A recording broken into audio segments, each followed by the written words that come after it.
लिखना नियमन में, कुछ जीव अपने आंतरिक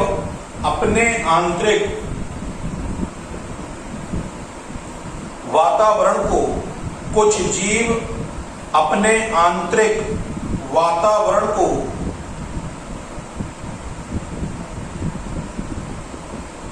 स्थिर बनाए रखने का कार्य करते हैं। कुछ जीव अपने आंतरिक वातावरण को स्थिर बनाए रखने का कार्य करते हैं। स्थिर बनाए रखने का कार्य करते हैं। जीवों में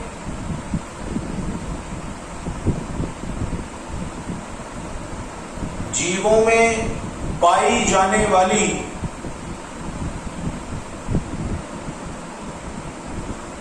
इस क्रिया को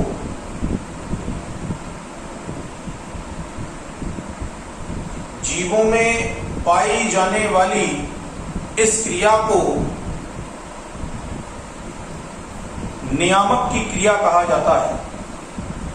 नियामक की क्रिया कहा जाता है।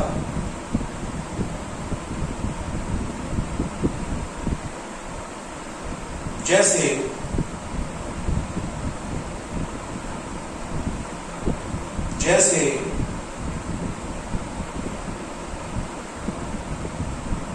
बर्फीले स्थानों पर रहने वाले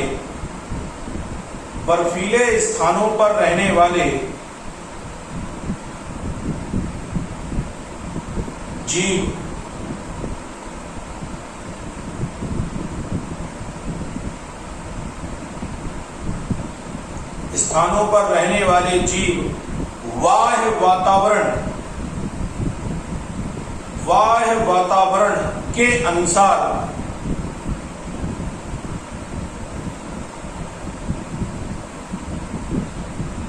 अपने आंतरिक वातावरण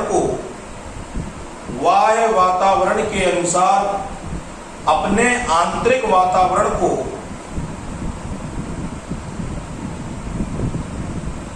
स्थिर बनाए रखने का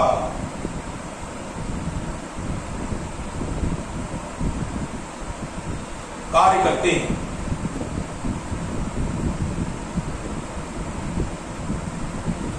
इसी प्रकार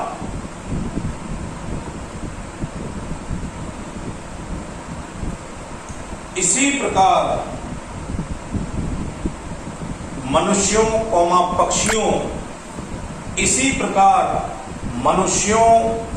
पक्षियों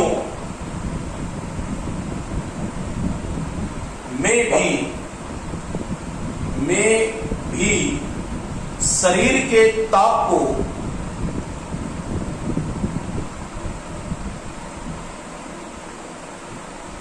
नियंत्रित करने की क्षमता पाई जाती है।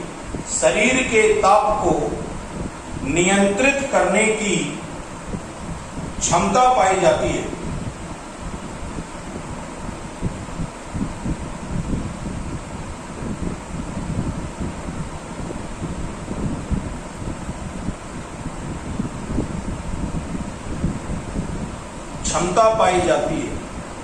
जब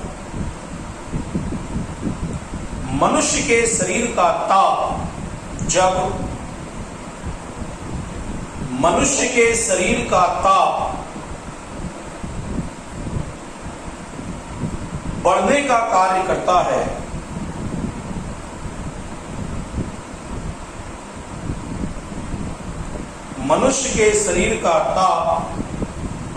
कार्य करता है, तो यह अपनी त्वचा में उपस्थित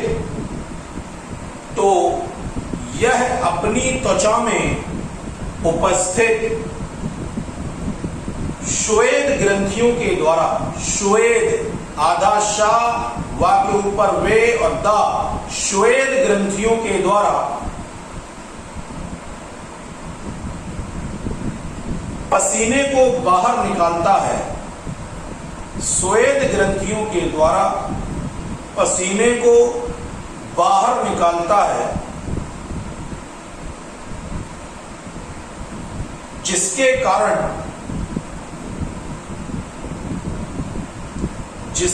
कारण इसके शरीर का ताप कम हो जाता है।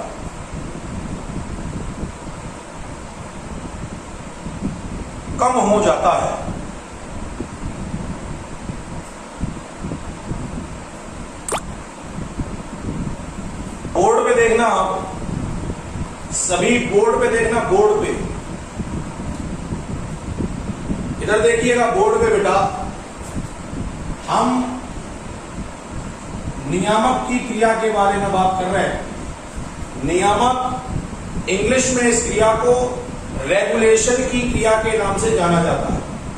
नियामक की क्रिया में क्या होता है, यह जीव के शरीर में होने वाली वह क्रिया है, यह जीव के शरीर में होने वाली वह क्रिया है जिसके द्वारा जीव बाह्य वातावरण की तुलना में, जिसके कारण जीव बाह्य वातावरण की तुलना में अपने शरीर के आंतरिक वातावरण को स्थिर बनाए रखने का कार्य करता है। जिसके कारण जीव बाह्य वातावरण की तुलना में अपने शरीर के आंतरिक वातावरण को स्थिर बनाए रखने का कार्य करता है। जीवों में होने वाली इस क्रिया को हम नियामक की क्रिया के नाम से क्या करते हैं, जानते हैं। फिर से दोहरा लो, नियामक की क्रिया क्या है, तो यह जीव के शरीर में होने वाली वह क्रिया है जिसके द्वारा जीव अपने बाह्य वातावरण की तुलना में शरीर के आंतरिक वातावरण को स्थिर बनाए रखने का कार्य करता है। जीवों में होने वाली इसी क्रिया को नियामक की क्रिया के नाम से हम क्या करते हैं, जानते हैं। भैया, वातावरण में कोई भी परिवर्तन होगा वह जीव को प्रभावित करेगा। जीव क्या करेगा, बाह्य वातावरण के विपरीत अपने शरीर के आंतरिक वातावरण को स्थिर बनाए रखने का क्या करेगा, कार्य करेगा। जीवों में होने वाली इसी क्रिया को नियामक या रेगुलेशन की क्रिया के नाम से जाना जाता है। उदाहरण के तौर पर देख लो, जैसे मनुष्य को ले लो, सीधा सा बहुत छोटा सा उदाहरण। मानव जो होता है, मानव जब बहुत अधिक मात्रा में गर्मी पड़ती है, जब गर्मी बहुत अधिक मात्रा में पड़ने का कार्य करती है, तो गर्मी अधिक होने पर मनुष्य के शरीर का जो ताप होता है, मनुष्य के शरीर का ताप, यह प्रमुख रूप से क्या हो जाता है, बढ़ जाता है। जब शरीर का ताप बढ़ जाता है तो हमारे शरीर की त्वचा में जो पाई जाने वाली श्वेत ग्रंथियां हैं, मनुष्य की त्वचा के अंदर एक विशेष प्रकार की ग्रंथियां पाई जाती हैं जिनको हम श्वेत ग्रंथि के नाम से क्या करते हैं, जानते हैं। तो ये पाई जाने वाली जो श्वेत ग्रंथियां है ना, इन श्वेत ग्रंथियों के द्वारा प्रमुख रूप से पसीने को बाहर निकालने का कार्य किया जाता है। श्वेत ग्रंथियां जो होंगी वो पसीने को शरीर से बाहर निकालने का कार्य करेंगी। जब पसीना बाहर निकलेगा तो शरीर का जो आंतरिक टेम्परेचर है, आंतरिक ताप है, वह प्रमुख रूप से कैसा हो जाएगा, स्थिर होने का क्या करता है, कार्य करता है। तो वातावरण में परिवर्तन हुआ, जीव ने अपने आंतरिक वातावरण को स्थिर बनाए रखने के लिए क्रियाओं को करने का कार्य कर लिया। यही क्रिया जो होती है, इसी क्रिया को आप नियामक की क्रिया के नाम से जानते हैं। बाहर बहुत ज्यादा गर्मी पड़ रही थी, आपने क्या किया, आपकी त्वचा में श्वेत ग्रंथियों से पसीने को बाहर निकाल दिया। जब पसीना प्रमुख रूप से बाहर निकलने लगा तो पसीने के बाहर निकलने के कारण हुआ ये कि आपके शरीर का ताप जो है वह प्रमुख रूप से क्या हो गया, कम हो गया। जब शरीर का ताप प्रमुख रूप से आपके शरीर का कम हो गया तो आपने बाह्य वातावरण के प्रति अपने आंतरिक वातावरण में एक स्थिरता को प्रदान करने का कार्य किया। जीवों में होने वाली इसी क्रिया को हम नियामक की क्रिया के नाम से क्या करते हैं, जानते हैं। क्लियर हो गया? चलिए नेक्स्ट हेडिंग लिखिए। अगली हेडिंग लिखो, दूसरी हेडिंग। हेडिंग से पहले एक नोट लिख लो, नोट। एक नोट लिखिए नीचे से, नोट लिखना।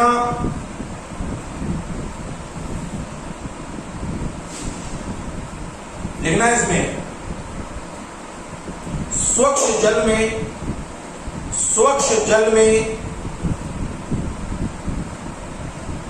रहने वाली मछलियां, स्वच्छ जल में रहने वाली मछलियां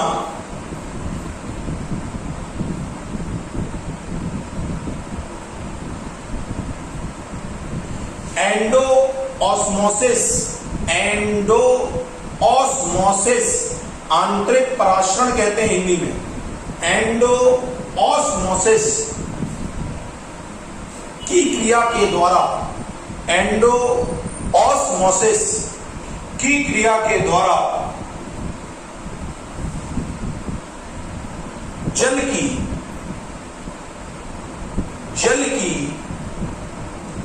अधिकांश मात्रा को, जल की अधिकांश मात्रा को शरीर के बाहर निकाल देती है, शरीर के बाहर निकाल देती है।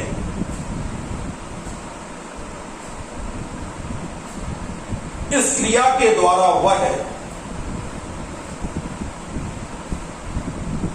इस क्रिया के द्वारा वह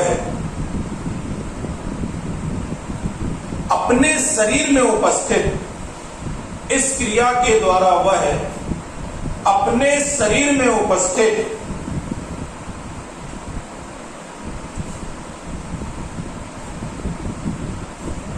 हाइपोटोनिक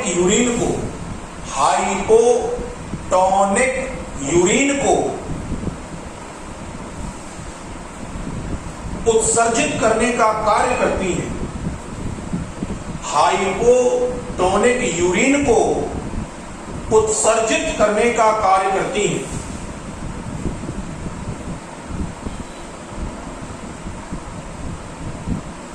इसी प्रकार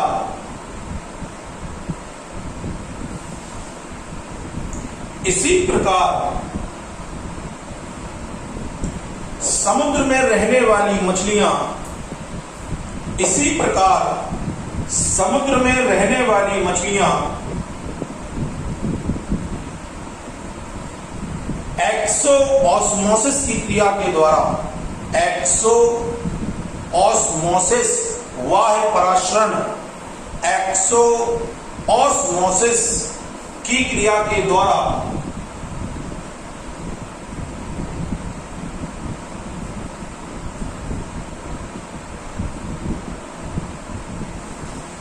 शरीर से निकलने वाले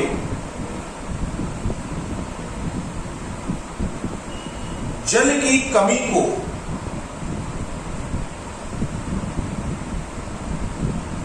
पूरा करने के लिए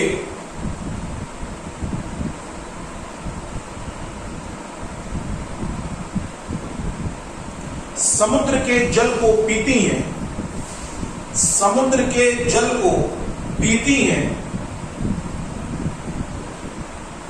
और जल के साथ आए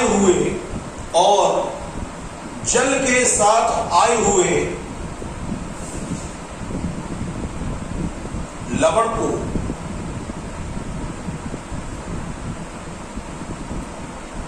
उत्सर्जित कर देती है।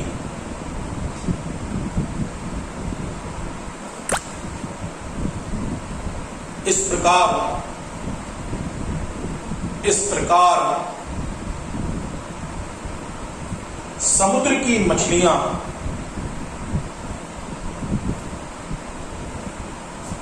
हाइपरटोनिक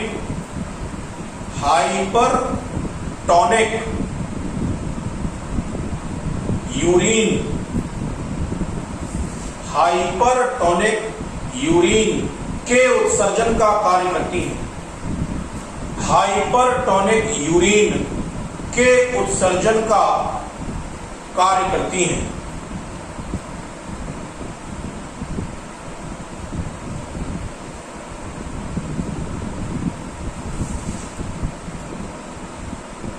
बोर्ड पे देखना, सब बोर्ड पे देखें।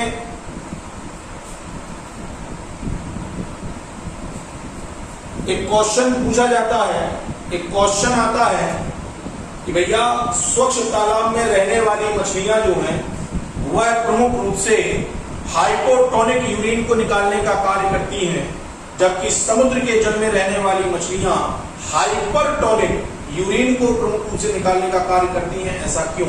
तो भैया ये नियमन की क्रिया का एक उदाहरण है। नियमन की क्रिया में क्या करती हैं?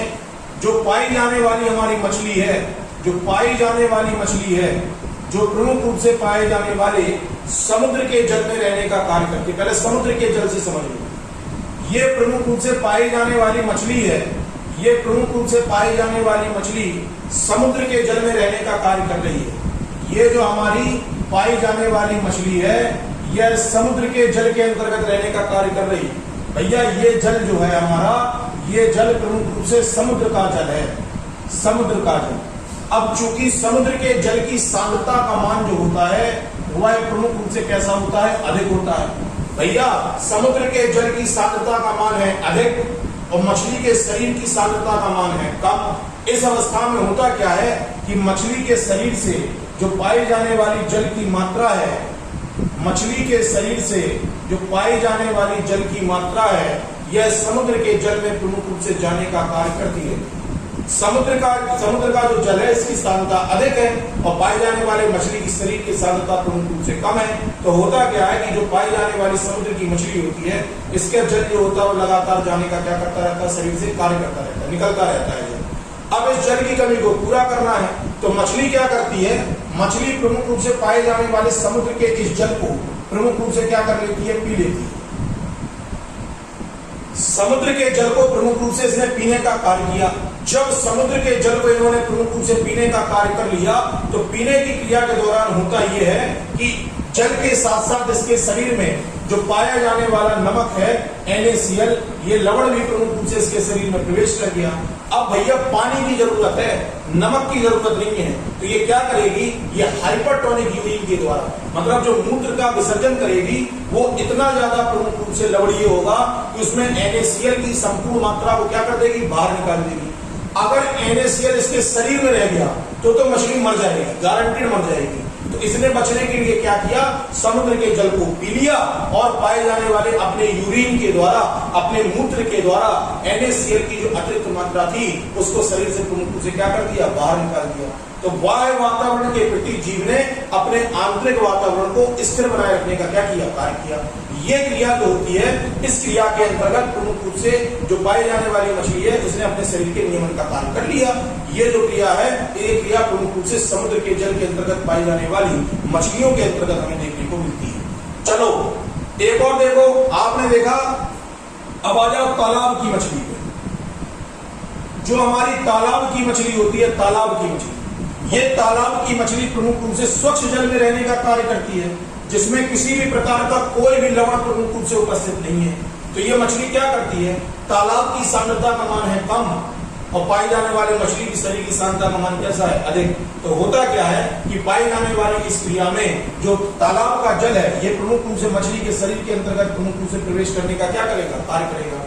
अब भैया जल अगर शरीर में ज्यादा आ जाएगा तो भैया बहुत ज्यादा दिक्कत हो जाएगी। सारी उपापचय क्रियाएं जो मछली की हैं वह प्रभावित होंगी। तो मछली ने इसके लिए टेक्निक लगाई। टेक्निक ये लगाई कि जल जो शरीर में प्रवेश करता है उसकी अतिरिक्त मात्रा को प्रमुख रूप से यूरिन के रूप में बाहर निकालने का क्या करती रहती है? कार्य करती रहती है।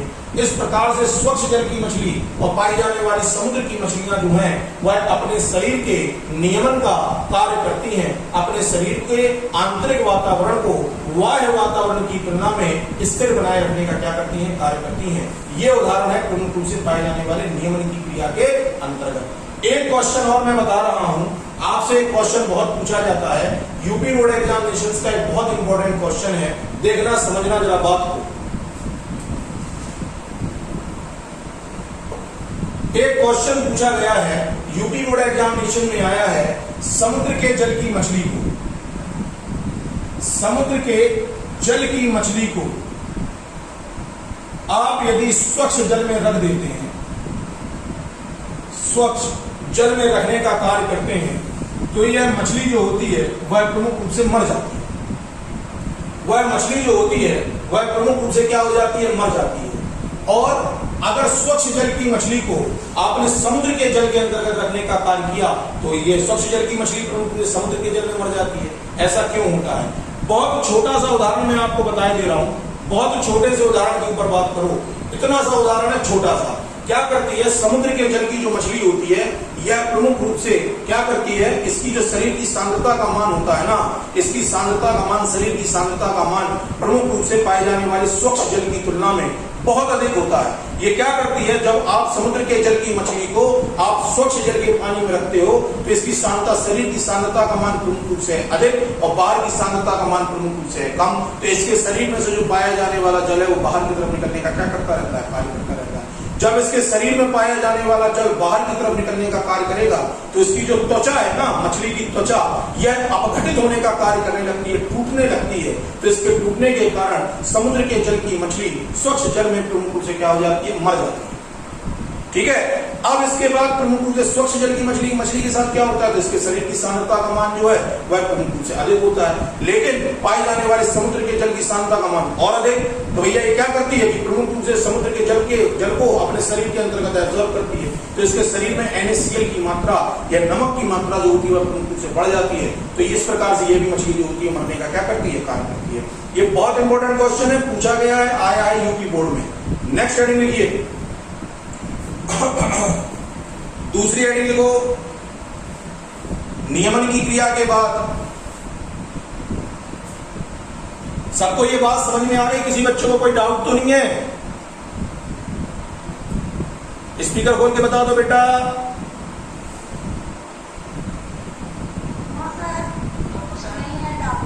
हो गया, क्लियर है? करिश्मा,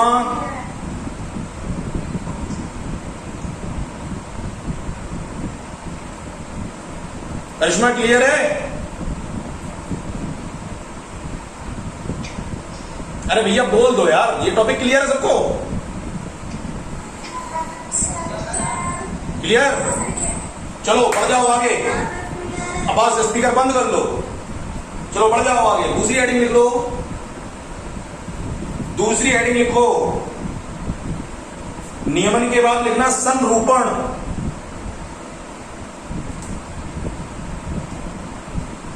नेक्स्ट हेडिंग लिखिए संरूपण, लिख लिया? संरूपण, संरूपण, सा लिख के बिंदी लगा दो, रूपण लिख दो, संरूपण। चलो बढ़ जाओ आगे, लिखो इसमें कुछ जीव ऐसे होते हैं,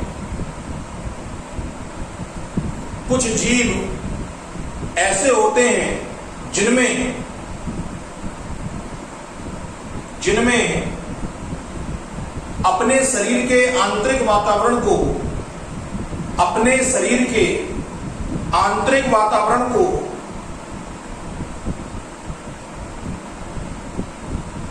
स्थिर बनाए रखने की क्षमता नहीं होती, अपने शरीर के आंतरिक वातावरण को स्थिर बनाए रखने की क्षमता नहीं होती।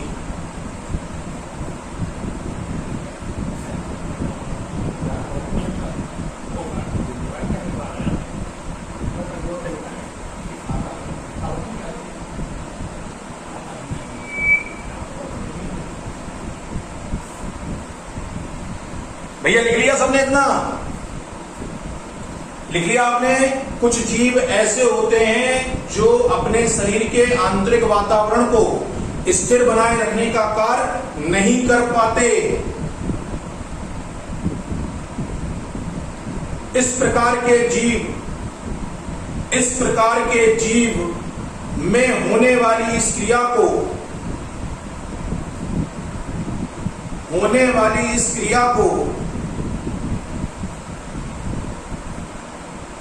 संरूपण की क्रिया कहते हैं। संरूपण की क्रिया कहते हैं। जैसे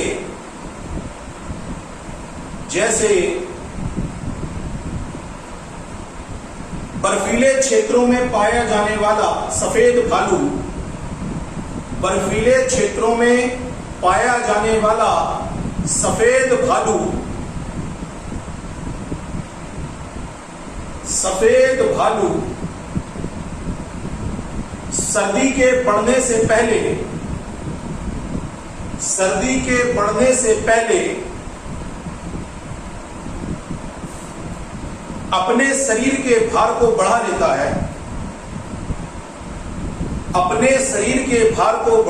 है और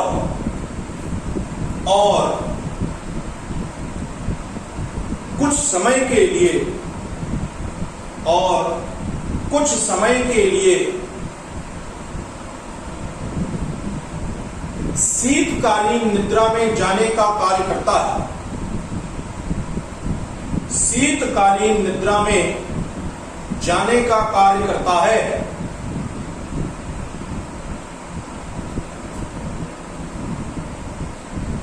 अब देख लो, बोर्ड पे देखना, सारे बच्चों को दिखाई पड़ रहा है भैया? बोर्ड पे आ जाओ, बोर्ड पे देखो, बोर्ड पे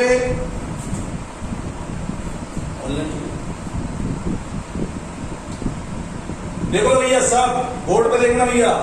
हमने हेडिंग लिख ली संरूपण। भैया प्रकृति में ऐसे बहुत से जीव हैं जो बेचारे बाहर के वातावरण के अनुसार अपने आप को नहीं बदल पाते।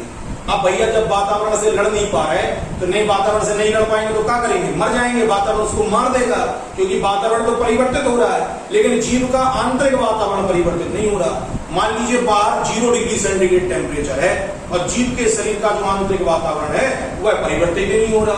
अगर वह परिवर्तित नहीं होगा तो वो 0 डिग्री सेंटीग्रेड वाला वातावरण जो वायु वातावरण का है वो जीव को मारकर नष्ट करने का क्या करेगा? कार्य करेगा। तो बड़ी दिक्कत है। बचना तो है, वातावरण तो बदल रहा है, लेकिन अब हमें बचना है। कैसे बचें?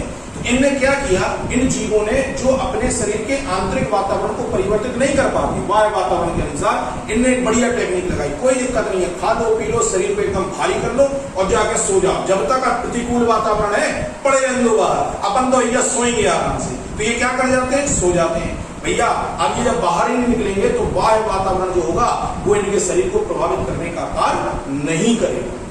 आई बात समझ में? जैसे अभी एक लेटेस्ट एग्जाम्पल ले लो, लेटेस्ट एग्जाम्पल कोविड-19 महामारी है। भैया जो घर के बाहर निकलेगा उसके इन्फेक्टेड होने के चांस बहुत ज्यादा है कि नहीं? वायु वातावरण बदल गया, कोविड-19 का वातावरण हो गया कि नहीं? अब जो जीव अपने शरीर को बिल्कुल खा पी के अपने घर का पूरा इंतजाम करके, मान लो 5, 6 साल, 8 साल के लिए घर में बंद हो जाए, हमें कोई काम नहीं करना है, 8 साल का स्टॉक है, पड़े रहो आराम से घर पे, कुछ नहीं करना है। तो एक बात बताओ, कोविड तुम्हारे घर के अंदर आ पाएगा? नहीं आ पाएगा ना। वायु वातावरण के प्रति हम लड़ नहीं सकते। हमारा शरीर कोविड के प्रति लड़ नहीं पा रहा, मतलब हमारा शरीर का आंतरिक वातावरण जो है वह प्रमुख रूप से किसी भी प्रकार से परिवर्तित नहीं हो पा रहा कोविड के प्रति। तो हमने क्या किया? भैया ठीक है, तुम वायु वातावरण में पड़े रहो, हमारे घर के अंदर नहीं आई हो, हम अपने आंतरिक वातावरण में घर के अंदर सो गए। कोई मतलब नहीं किसी से, तो क्या किसी प्रकार का संक्रमण होगा? नहीं होगा। तो भैया संरूपण की क्रिया एक बहुत छोटी सी डेफिनेशन से समझाए दे रहे, 2 वर्ड में समझ लो, पूरा टॉपिक समझ में आ जाएगा। संरूपण को समझ लो। संरूपण क्या है? जीव के चारों ओर पाया जाने वाला जो वायु वातावरण है, जीव के चारों ओर जो पाया जाने वाला वायु वातावरण है, जब जीव के चारों ओर पाए जाने वाला वायु वातावरण परिवर्तित हो रहा हो, मतलब वातावरण परिवर्तित हो रहा भैया, लेकिन जीव के आंतरिक वातावरण में परिवर्तन के कार्य को नहीं किया जा रहा, मतलब वायु वातावरण बदल रहा लेकिन जीव अपने आंतरिक वातावरण को परिवर्तित नहीं कर पा रहा। तो इस क्रिया को, जीव में होने वाली इस क्रिया को संरूपण की क्रिया के नाम से क्या करते हैं? जानते हैं? एक बियर होता है, इसको कहते हैं पोलर बियर। जब बहुत ज्यादा सर्दी पड़ती है अंटार्कटिका में तो ये अपने शरीर को खा पी के भर लेता है, बढ़िया मोटा हो जाता है, जाके गुफा में क्या करता है? सो जाता है। ये जो क्रिया होती है, इसी क्रिया को हम संरूपण की क्रिया के नाम से क्या करते हैं? जानते हैं? वायु वातावरण परिवर्तित हो रहा, जीव के आंतरिक वातावरण परिवर्तन नहीं हो पा रहा, तो इस अवस्था में जीव क्या करता है? अपनी क्रियाओं को बंद कर देता है। ये क्रिया प्रमुख रूप से संरूपण क्रिया के नाम से क्या की जाती है? जानी जाती है। 1 मिनट बाद क्लास खत्म हो जाएगी, फिर से लॉग इन करना है, ठीक है? सभी बच्चे, जितने 11 बच्चे मुझे दिखाई पड़ रहे हैं, सभी लॉग इन आ जाएंगे, ठीक है? 1 मिनट के बाद ये क्लास खत्म हो जाएगी, कोई दिक्कत नहीं है, बढ़ जाओ आगे। चलो नोट लिख लो, नोट नीचे लिखो, नोट, हेडिंग लिखिए नीचे, नोट, नोट में हेडिंग लिख लो,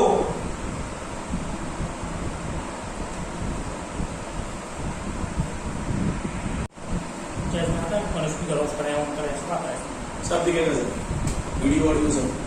चलो हम पहुंच गए थे संरूपण की क्रिया के बारे में। आवाज सबको क्लियर आ रही? बच्चे मुझे बता दे, कोई एक स्पीकर खोल के आवाज क्लियर आ रही है सबको? ओके ओके ओके, बैठो 10 मिनट। चलो अच्छा, सब बंद कर लिया स्पीकर? नोट लिख लो, नोट लिखो फटाफट, नोट लिखिए। नोट में हेडिंग लिखना एक्टोथर्म, हेडिंग लिखिए एक्टोथर्म लिखना है इसमें। एक्टोथर्म या करके लिख लेना, वाह्य ऊष्मीय, वाह्य ऊष्मीय, एक्टोथर्म या वाह्य ऊष्मीय। चलिए लिखिए, इसमें लिखना है इसमें, ऐसे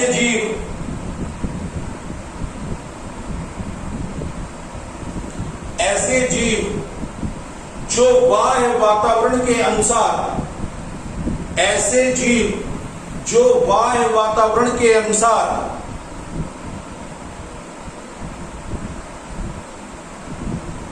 अपने शरीर के ताप को, अपने शरीर के ताप को परिवर्तित करने का कार्य नहीं कर पाते, परिवर्तित करने का कार्य नहीं कर पाते,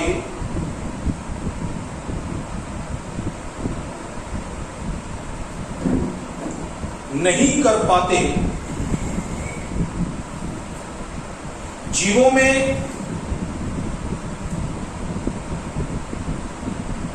जीवों में नहीं लिखना, इस प्रकार के जीवों को, ऐसे लिखना, इस प्रकार के जीवों को, इस प्रकार के जीवों को एक्टोथर्म, इस प्रकार के जीवों को एक्टोथर्म जीव कहा जाता है। ऐसे जीव जो वातावरण के अनुसार अपने शरीर के ताप को परिवर्तित करने का कार्य नहीं कर पाते, इस प्रकार के जीवों को एक्टोथर्म जीवों के नाम से जाना जाता है। जैसे उदाहरण में लिखिए, जैसे मछली, मछली कौमा उभयचर जीव, उभयचर जीव कौमा सरीसृप, सरीसृप मतलब सांप, छिपकली, मगरमच्छ, ये सब सरीसृप आदि। समझ लो, बोर्ड पे देख लेना बेटा साहब, 2 मिनट में समझ में आ जाएगा पूरा टॉपिक, केवल बोर्ड देख लो। हमने लिखा एक्टोथर्म, एक्टोथर्म, एक्टोथर्म के अंदर केवल कितनी सी बात याद रखनी है, एक्टोथर्म किन्हें कहते हैं? तो ऐसे जीव, ऐसे जीव जो अपने शरीर के ताप को, ऐसे जीव जो अपने शरीर के ताप को बाह्य वातावरण के अनुसार, किसके अनुसार? बाह्य वातावरण के अनुसार, ऐसे जीव जो बाह्य वातावरण के अनुसार अपने शरीर के ताप को परिवर्तित नहीं कर पाते हैं, ऐसे जीव जो बाह्य वातावरण के अनुसार अपने शरीर के ताप को परिवर्तित नहीं कर पाते हैं, इस प्रकार के जीव जो होते हैं, इन जीवों को एक्टोथर्म जीवों के नाम से जाना जाता है। भैया सुन लो, ऐसे जीवों के बारे में बात कर रहे हैं जो बाह्य वातावरण के अनुसार अपने शरीर के ताप को परिवर्तित करने का कार्य नहीं कर सकते, इस प्रकार के जीवों को एक्टोथर्म जीवों के नाम से जाना जाता है। क्लियर?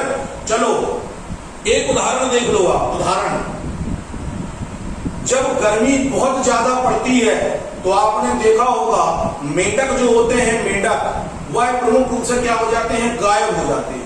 पानी की कमी हुई, मेंढक गायब हो गया। क्यों? क्योंकि अपने शरीर के ताप को बेचारा परिवर्तित नहीं कर सकता, तो अब इसको बचना पड़ेगा। तो ये क्या करेगा? एक कोने में जाके किसी गीली मिट्टी के नीचे जाकर क्या हो जाएगा? छिप जाएगा। ऐसे जीव जो अपने पाए जाने वाले आंतरिक वातावरण को बाह्य वातावरण के अनुसार अपने शरीर के ताप को परिवर्तित नहीं कर पा रहा है, ऐसे जीव जो बाह्य वातावरण के अनुसार अपने शरीर के ताप को परिवर्तित नहीं कर पाए, इनको हम एक्टोथर्म जीव के नाम से जानते हैं। ये तो बाहर का उदाहरण हो गया, एक दैनिक जीवन का उदाहरण देख लो, 1 मिनट में समझ में आ जाएगा। आपके घर में छिपकली दिखाई दे रही होगी इस समय, छिपकली दिखती है आपको, गर्मी में दिखेगी, बरसात में दिखेगी कि नहीं? सर्दी में छिपकली नहीं दिख सकती, सर्दी में छिपकली उपस्थित नहीं होती। क्यों? क्योंकि जो बाहर का वातावरण परिवर्तित हुआ ना, जो मौसम में ठंडक आई ना, उस ठंडक को पूर्ण रूप से छिपकली एब्जॉर्ब नहीं कर सकती, उसके अनुसार अपने शरीर के वातावरण को परिवर्तित करने का कार्य नहीं कर सकती। तो छिपकली क्या करेगी? अपने शरीर को बचाने के लिए किसी जगह पे जाकर क्या हो जाएगी? छिप जाएगी। जब ये प्रमुख रूप से छिपने का कार्य करेगी तो इन्हीं प्रकार के जीव जो होते हैं, जो शरीर के ताप को वातावरण के अनुसार परिवर्तित नहीं कर पाते, इन्हें कहते हैं एक्टोथर्म जीव। एक और नोट लिखो नीचे से, एक और नोट लिख लो, नोट में हेडिंग लिख लो, एंडोथर्म। एंडोथर्म या नियत तापी, एंडोथर्म या नियत तापी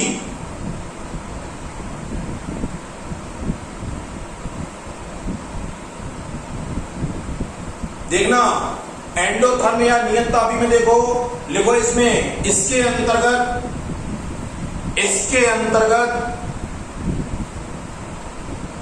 वे जीव आते हैं, इसके अंतर्गत वे जीव आते हैं जो बाह्य वातावरण के अनुसार, जो बाह्य वातावरण के अनुसार अपने शरीर के ताप को, अपने शरीर के ताप को परिवर्तित करने का कार्य करते हैं, अपने शरीर के ताप को परिवर्तित करने का कार्य करते हैं।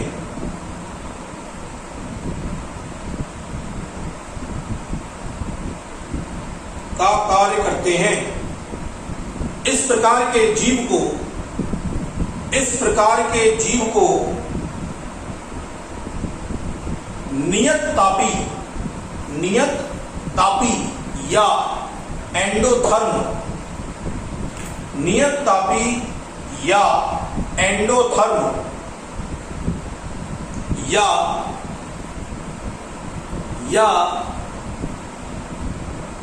गरम रुधिर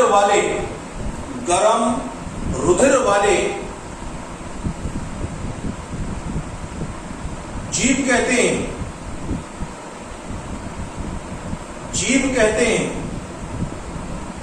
जैसे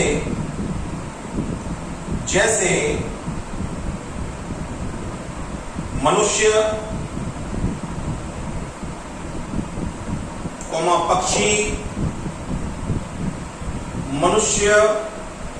पक्षी, आदि।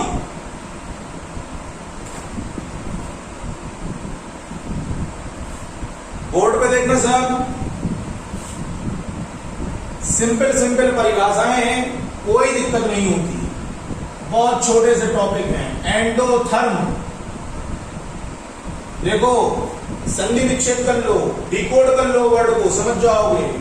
एंडो मतलब होता है आंतरिक, ठीक, थर्म मतलब होता है ताप, ठीक, अर्थात ऐसे जीव जो अपने शरीर के आंतरिक ताप को परिवर्तित करने का कार्य कर लेते हैं।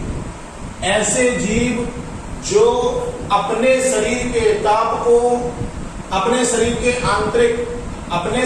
आंतरिक ताप को परिवर्तित करने का कार्य कर लेते हैं, इस प्रकार के जीवों को एंडोथर्म जीवों के नाम से जाना जाता है। एंडोथर्म जीव किन्हें कहते हैं? तो वे जीव जो अपने शरीर के ताप को या आंतरिक ताप को परिवर्तित करने का कार्य करते हैं, इस प्रकार के जीवों को एंडोथर्म जीव के नाम से क्या करते हैं? जानते हैं। वायु वातावरण में परिवर्तन हुआ, हम अपने आंतरिक वातावरण को परिवर्तित करने का कार्य करेंगे। वायु वातावरण में ताप का परिवर्तन हुआ, हम अपने आंतरिक वातावरण के अंतर्गत पाए जाने वाले, अपने शरीर में पाए जाने वाले ताप को परिवर्तित करने का कार्य कर लेंगे। इस प्रकार के जो जीव होंगे ना, इनको हम प्रमुख रूप से एंडोथर्म जीव के नाम से क्या करते हैं, जानते हैं। जैसे मनुष्य क्या करता है, भैया बहुत ज्यादा सर्दी पड़ रही है तो क्या करोगे, एक कोट पहन लोगे, ब्लेजर पहन लोगे, स्वेटर पहन लोगे, और ज्यादा दिक्कत होगी तो सामने लकड़ी का अलाव जला लोगे और तापने लगोगे। आपने क्या किया, आपने अपने शरीर के ताप को प्रमुख रूप से परिवर्तित करने का कार्य किया। इसी प्रकार से गर्मी लग रही, घर पे बैठे भैया बहुत ज्यादा गर्मी लग रही, बड़ी समस्या है, गर्मी लग रही ना, कोई बात नहीं, पंखा चालू कर दो। पंखा चालू किया, अपने शरीर के ताप को क्या कर लिया, एडजस्ट कर लिया, अपने शरीर के ताप को परिवर्तित करने का कार्य कर लिया। तो वे जीव जो प्रमुख रूप से अपने शरीर के आंतरिक ताप को परिवर्तित करने का कार्य करते हैं, इस प्रकार के जो पाए जाने वाले जीव होंगे ना बेटा, उन्हें हम प्रमुख रूप से आंतरिक तापी या प्रमुख रूप से एंडोथर्मी या गर्म खून वाले या गर्म रक्त वाले प्रमुख रूप से जीवों के नाम से जाना जाता है। क्लियर हो गया सबको?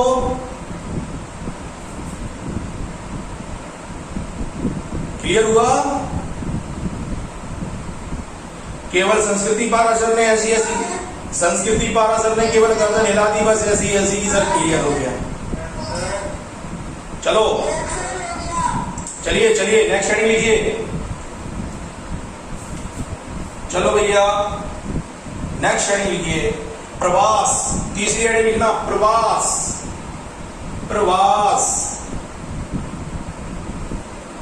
देखो प्रवास में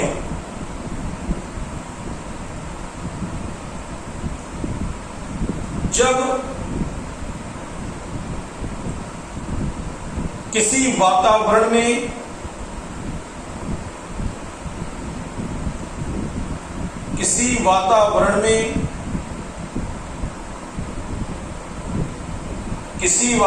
में रहने वाले जीव के चारों ओर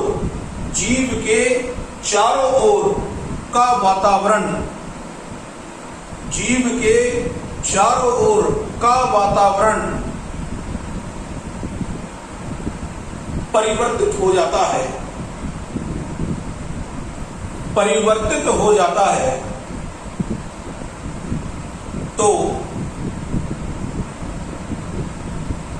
इस प्रकार के प्रतिकूल वातावरण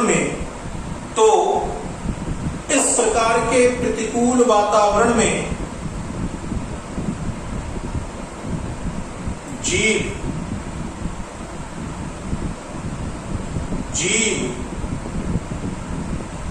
स्वयं को अनुकूलित नहीं कर पाता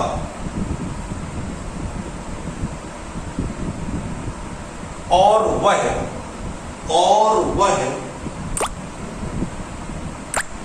प्रतिकूल वातावरण को छोड़कर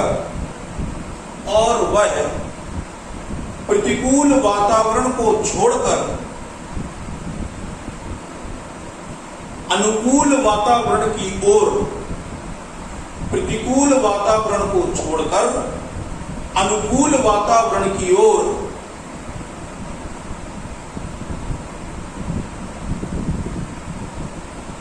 जाने का कार्य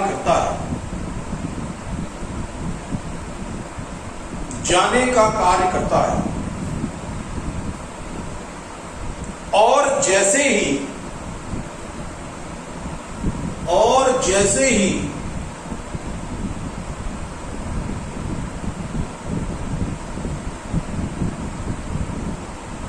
वातावरण अनुकूल हो जाता है तो यह जीव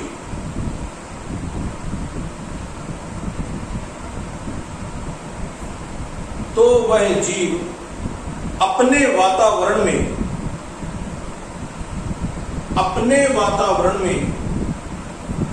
पुनः वापस आने का कार्य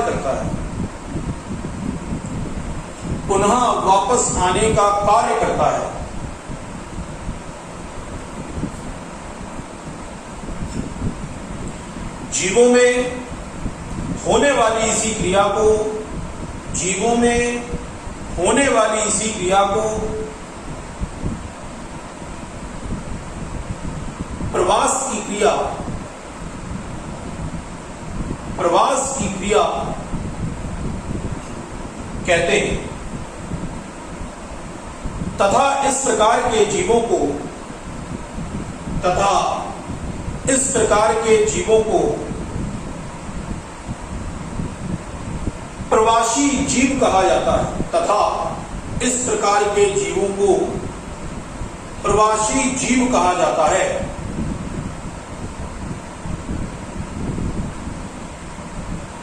जैसे जैसे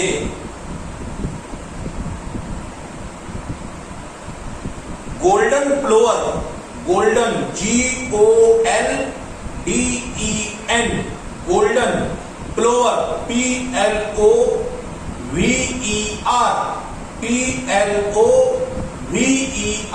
गोल्डन प्लोवर नामक पक्षी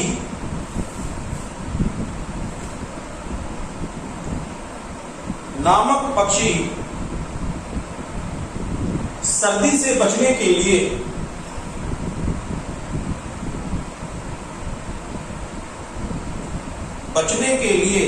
साइबेरिया के मैदानों को छोड़कर, साइबेरिया के मैदानों को छोड़कर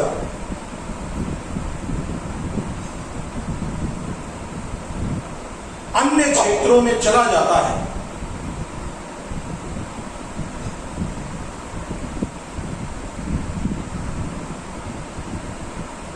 अन्य क्षेत्रों में चला जाता है और जैसे ही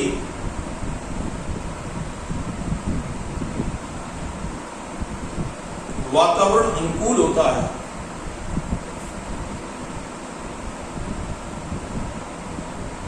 तो यह जीव, तो यह पक्षी अपने वातावरण में वापस आ जाता है।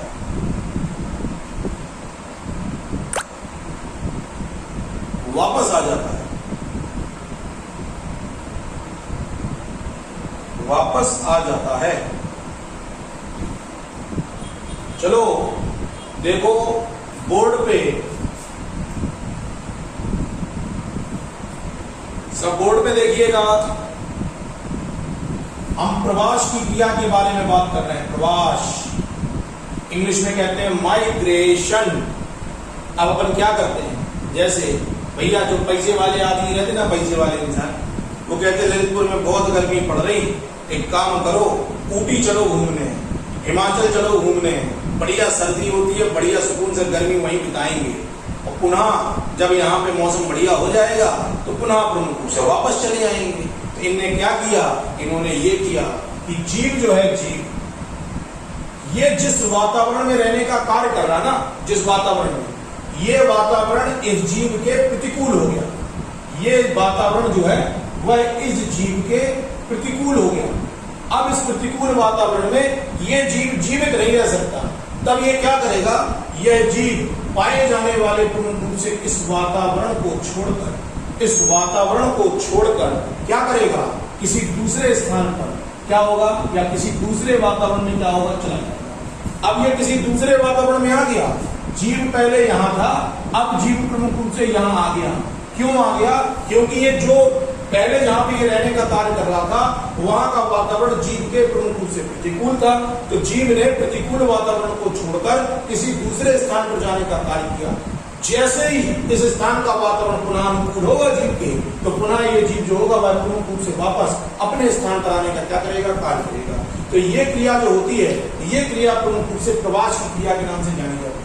जीव प्रतिकूल वातावरण से अपने अनुकूल वातावरण की ओर जाएगा और जैसे ही प्रतिकूल वातावरण समाप्त हो जाएगा तो यह जीव पुनः अपने घर की ओर, पुनः अपने आवास की ओर, पुनः अपने स्थान की ओर, पुनः अपने वातावरण की ओर आने का क्या करेगा, कार्य करेगा। जीवों में होने वाली इसी क्रिया को हम प्रवास की क्रिया के नाम से क्या करते हैं, जानते हैं। इसको विशेष तौर पे याद रखना है। हाँ बताओ, बोलो बोलो।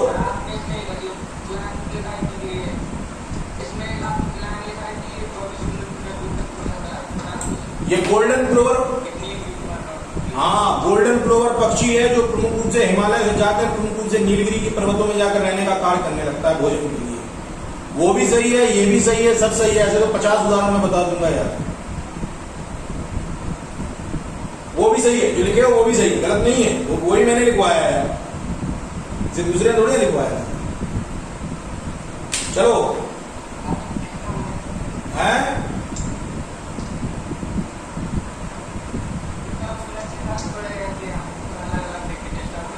अरे डिस्टर्ब नहीं होना। मैंने आपसे क्या बोला था, मैं अगर अलग अलग 50 क्लासें लूं तो मेरे शब्द का एक एक शब्द नहीं मिलेगा। तुमने प्रवास की परिभाषा कुछ और लिखी होगी, कॉन्सेप्ट वही होगा, है कि नहीं। और मैंने अभी जो प्रवास की परिभाषा बोली उसकी थ्योरी अलग है, कॉन्सेप्ट बराबर है। कॉन्सेप्ट एक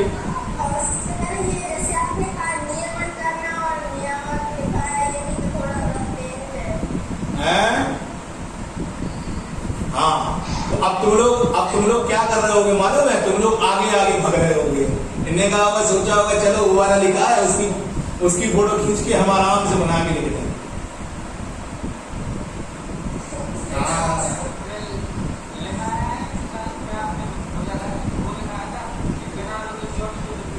हाँ वो उदाहरण है भैया, नील कागज फ्लोवर पक्षी का उदाहरण, वो भी सही है बेटा।